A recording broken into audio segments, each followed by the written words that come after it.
வணக்கம் மக்களே, இன்னைக்கு நான் இந்த வீடியோல கட் ஹெல்த் பத்தி தான் நான் சொல்லித்தர போறேன். தெரிஞ்சு வச்சுக்கோங்க. அது என்ன கட் ஹெல்த்?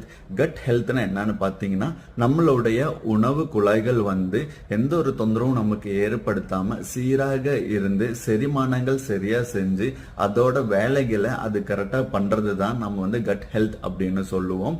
மெடிக்கல் டேர்ம்ல வாயில இருந்து ஆசன வாய் வரைக்கும் இருக்கக்கூடிய அந்த பகுதிகளை நம்ம கேஸ்ட்ரோ இன்டெஸ்டினல் சிஸ்டம்னு சொல்லுவோம். அது மட்டும் இல்லாம கேஸ்ட்ரோ இன்டெஸ்டினல் ட்ராக்ட்னு கூட சொல்லுவோம். ஏன்னா நம்மளோட உணவு குழாய்கள் குழாய் மாதிரி இருக்கிறனால நம்ம அது கேஸ்ட்ரோ இன்டெஸ்டினல் ட்ராக்ட் அப்படின்னு சொல்லுவோம். நமக்கு எந்த ஒரு தொந்தரவுகளும் ஏற்படுத்தாம மலச்சிக்கலோ இல்ல வயிறு எரிச்சல், நெஞ்சு எரிச்சல், வயிறு மந்தமாகிறது, சாப்பிட்ட உடனே எதிர்கழிச்சு வரும், இந்த மாதிரி தொந்தரவுகள் எதுவும் இல்லாம உங்களுக்கு இருக்குன்னா உங்களோட கட் ஹெல்த் நல்லா இருக்குன்னு அர்த்தங்க. அப்படி இல்லாட்டினா அந்த கட் ஹெல்த் நம்ம எப்படி இம்ப்ரூவ் பண்றதுங்கிறது அடுத்த ஒரு வீடியோல நான் சொல்லித்தரேன். தெரிஞ்சு வச்சுக்கோங்க. மறக்காம